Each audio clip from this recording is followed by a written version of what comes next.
நல்லா பார்த்துங்க. 12வது மேக்ஸ் எடுத்துக்காட்டு 6.17 பக்கம் 237. ஏபிசி என்பன ஏதேனும் 3 வெக்டர்கள் எனில் box a + b b + c c + a = 2 ஏபிசின்னு நிறுவனம். இப்போ என்ன செய்கிறோம்? முதல்ல எல்ஹெச்எஸ் எடுத்துக்கிறோம். எல்ஹெச்எஸ் என்ன? a + b b + c c + a. இப்போ இந்த பாக்ஸை விட்டு இதை வெளியில் எடுக்கிறோம். பாக்ஸை விட்டு வெளியில் எடுக்கிறப்ப இந்த a + b b + c c + a இதில் இந்த இடத்துல ஒரு இடத்துல டாட்டு, ஒரு இடத்துல கிராஸ், ஒரு டாட்டு ஒரு கிராஸ் வரணும்.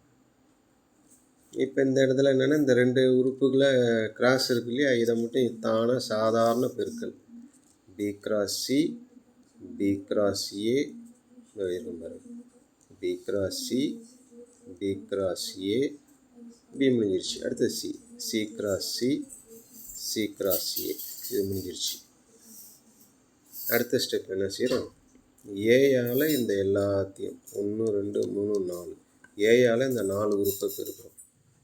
ஏயால் இந்த 4 உறுப்பு a dot b × c plus a dot b × a plus a dot c × c plus a dot c × a. இப்போ நம்ம ஏயால் பெருக்கியாச்சு. அடுத்தது என்ன செய்ய போகிறோம்? பியால் பெருக்க போகிறோம். b dot b × c b dot b × a b dot c × c b dot c × a இதுமாரி எல்லாத்தையும் தனித்தனியாக பெருக்கி எழுதிட்டோம்.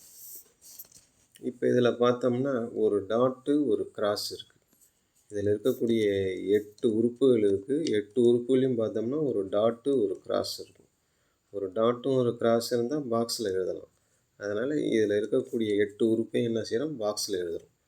Box ABC, box ABA, box ACC, box ACA, box BBC, box BBA, BCC, BCA இந்தமாரி தனித்தனியாக எழுதியாச்சு. அடுத்தது இதில் 8 உறுப்பு எழுதணும் இல்லையா பாக்ஸில். இந்த பாக்ஸுக்குள்ளே நம்ம ஒரே மாதிரியான உறுப்புகள் 2 வரக்கூடாது. எல்லாம் 3மே வேறு வேறு உறுப்பு தான் வரணும். இதில் ஏபிசி 3மே வேறு வேறு. இதில் 2 ஏ இருக்குது, 2 சி இருக்குது, 2 ஏ இருக்குது, 2 பி இருக்குது, 2 பி இருக்குது, 2 சி இருக்குது. இதில் பிசிஏ 3மே வேறு வேறு உறுப்பு. அப்போ மொதல் உறுப்பு கடைசி உறுப்பை தவிர மீதி இருக்கிற எல்லாமே 2 உறுப்பு இருக்கிறதுனால 0 ஆகிடும். அப்போ நமக்கு மிச்சம் எது மட்டும்தான் இருக்கும்னா மொதல் உறுப்பு இல்லையா பாக்ஸ் ஏபிசி அது இருக்கும். கடைசியில் இருக்கிற பிசிஏ அது இருக்கும். இந்த பிசிஏங்கிறத நம்ம வரிசையாக எழுதிக்கலாம் ஏபிசின்னு. அப்போ ஏபிசி ப்ளஸ் இந்த ஏபிசி கூட்டினோம்னா 2 ஏபிசி = RHS நிறுவப்பட்டது.